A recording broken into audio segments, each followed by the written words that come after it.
Hi there, it's Tony with lidl.doodle. Happy New Year's Eve.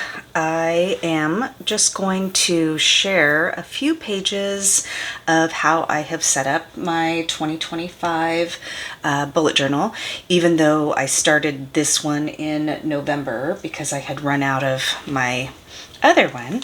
I did get my 2025 stuff set up. I feel like I have so much I want to share, just because I was so focused on Inkvent for the month of December. There are just 12 videos popping around in my head that I want to share, but I'm just going to stick to a few pages for 2025 and just kind of share how I'm going to move forward. Like I always do at the end of the month, I'm gonna journal tonight. I'm filming this on New Year's Eve, so I will do just kind of a review of how I felt about December. I have other journals where, I like memories and, other things. So this will just be kind of a personal, how am I feeling? And then I did just this 2025 page. It didn't turn out quite how I wanted it, because I lined it with a new liner that I hadn't used before, and it wasn't dark enough. So then I went over it, and then it was a little too heavy-handed.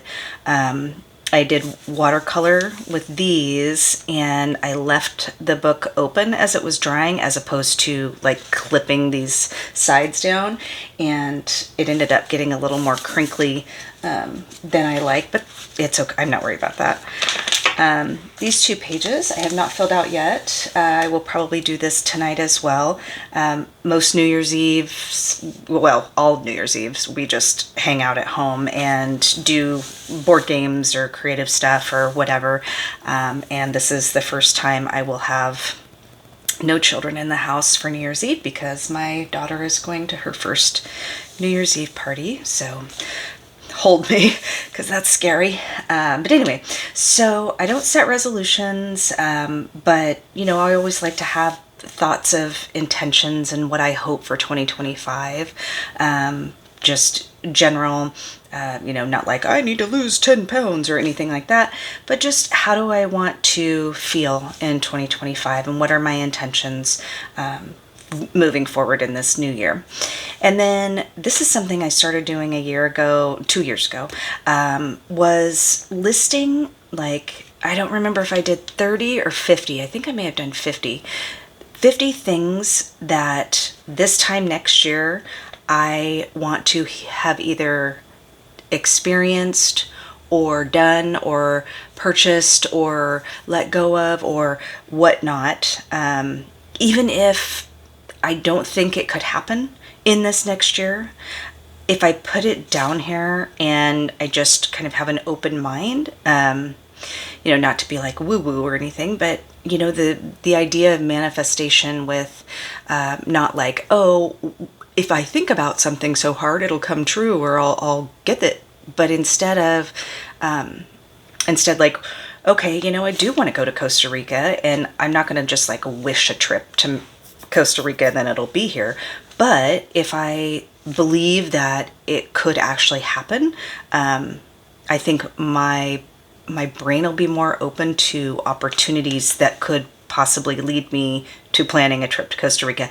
I don't know if that makes any sense, but anyway, big things, little things. Like one year I just put, I want to buy a necklace in 2023, I think it was.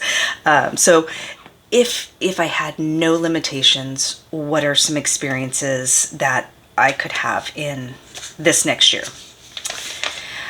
These two pages, I just put some guiding quotes that I liked. I don't know why my handwriting is so messy on this. I don't know if I was distracted or what, but anyway, I like to have guiding quotes that if I'm having a day, I can just go back to it.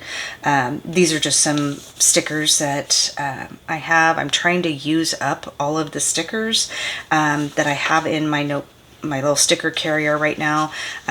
Moving forward, I'm going to try to use fewer short-term consumables, if that makes sense. Stickers are great for one day, you know what I mean? But they'll be on this page for the whole year. But I just feel like it really adds up financially to buy all these stickers. And so I have a different approach that I'm going to take in my journaling that I am going to share. I don't know if I'll share today, or I might do a whole video about it. Anyway, this page is a reference page. So if you're new to bullet journaling, I would suggest doing a list of lists. And what that is, I went through and thought and looked on Pinterest, like, what are a bunch of different pages that I could have in my bullet journal? So what are different lists that I could make in here? So, I've got things to try, date night ideas, quotes, recipes, wish lists, travel ideas, depending on what your thing is. If you are focusing on finances, maybe you do a budget or a spending or whatever. But I just like having this because if I sit down and I want to do something in my bullet journal and I'm just coming up blank, I can come to this page and go, oh, you know what? I could do art project ideas or whatever. On these two pages, I kind of did this both for myself and for anybody who is maybe starting a journal practice or needs maybe just to revive theirs.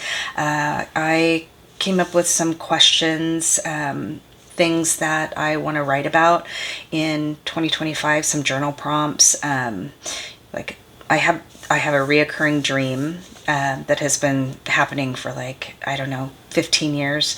That's always really interesting to write about.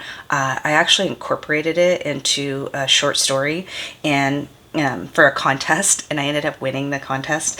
So it was kind of fun. But yeah, just some ideas of, if I want to have a brain dump, here are some journal prompts. I always like having journal prompts in case I'm not feeling like the words are flowing. I thought about, if I was just starting out with journaling, what would be good advice to have it be an enriching practice? Because I think some people are intimidated by journaling, or they think they're not going to do it right. And I was one of those people years ago. In my 20s and early 30s, felt like perfection and whatnot. And journaling really helped me break that. And so some of the tips that I thought about, obviously letting go of perfection.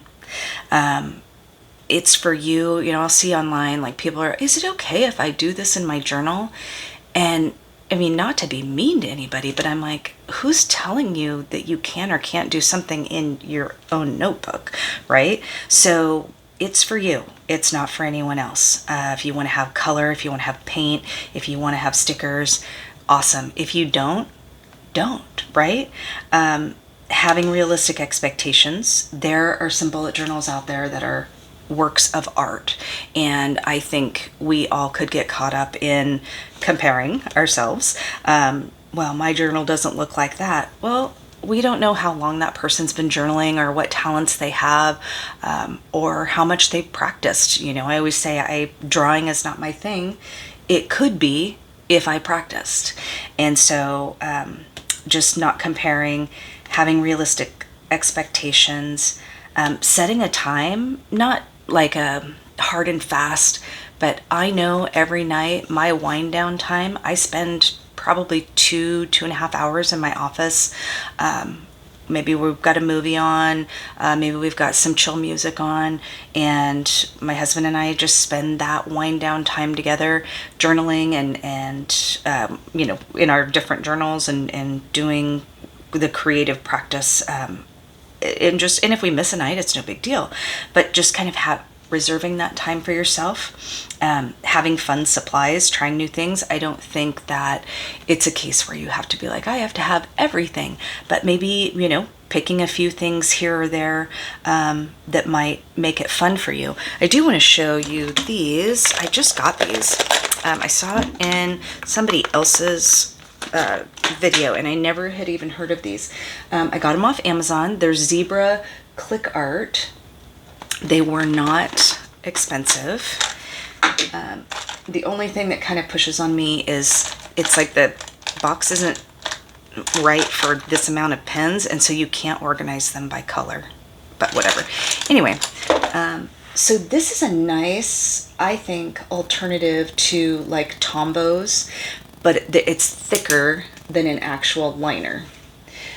So I have actually been using these quite a bit. I'll show you in a page or so, for like lining my calendars and things, because sometimes fine liners are too fine, and to be honest, I'm kind of over Tombows. I feel like they're just too big, and so unless I have a really big space that I'm doing brush lettering, I like something smaller. So a couple other tips. Take on a challenge. So there are plenty of 30-day challenges, a word a day challenge, or a doodle a day, or a gratitude a day, whatever. Look for challenges, and that might help motivate you. Doing the small stuff matters. So if your journal isn't fantastic and colorful and all the things, that's okay. You're showing up, and doing the small things matter. And then I always tell my students to incorporate your mistakes. I make all kinds of mistakes, and unless it is just absolute garbage and I can't handle it, I just look for ways to incorporate it. And it's actually been kind of a fun practice, and try new things. So there you go. There's some tips. All right, so I did just kind of a vision page. Again, not setting resolutions, but just some things that I really want to think about in 2025. Protecting my peace. Being peaceful is one of the most important things to me right now in my life. As anybody, I've had chaos in my life over the years, and just being in a place of peace is a real big priority. Nourishing my body and soul as I've gotten older and I turned 50, just really taking care of my physical and mental health, being fully alive, being in the present, getting off my phone, stop scrolling so much, and just finding brightness in the day, looking for the positive, looking for gratitude and places where I can be thankful. And then I did just the little, I don't know, they call that, something, I can't remember. So 2025, and I picked the word vibrancy to think about for 2025. And I have my little Marcus Aurelius quote here: dwell on the beauty of life, watch the stars, and see yourself running with them. So thinking about vibrancy in a way of having perspective, looking for brightness, being mindful, and having energy. And that kind of ties in with these 4 things too. And then I chatted with ChatGPT, because I love ChatGPT. And I said, ChatGPT, tell me some Stoic mantras that might connect to vibrancy. And ChatGPT gave me a whole list of them, and I jotted them down here. I'm not going to read them all because you don't need me to read them all. But anyway, so this will just be kind of a nice reminder about being vibrant, feeling vibrant, looking for vibrancy in life. And then finally, here's just my 2-page spread. So that click liner that I just showed you, I did these lines with that. So that's about how thick it is. Thicker than a fine line pen, but not as thick as a Tombow. And they kind of have, it's kind of a fine point, so it's nice, and like a sharp line. So that's where I am starting in my 2025 bullet journal. I'm excited. I'm 50 pages in here this was November and December, I think. So starting ahead, this will probably take me, I'm hoping, just maybe through like February, March, probably March. And then I will move on from there. One more thing I just want to throw out there. I know that I did all of my journals for 2025, but I have had an addition. I know I said I wasn't going to do a Hobonichi this year, but I love the artwork on this, and when I saw that it came back in stock, I had to get it. It's so pretty. Sorry, the plastic cover kind of makes it a little glary. So this is a Hobonichi Weeks, and it even came with this super cute pencil board. I don't know what I'm going to do with it. I have journals for so many other things that this one is kind of up for grabs. So I have a list of things that I asked ChatGPT to give me some ideas of how else I could use this. And I want to decide by tomorrow because that's December 1st and I can start. So I don't know if you have any ideas or if you use a Hobonichi Weeks, not for planning because I have my bullet journal for that. I would love some ideas. But anyway, that is it for my 2025 startup of my bullet journal. If you have any comments or questions, just leave them down in the note or the comments. I hope you have a very nice and safe new year, and I will see you in 2025.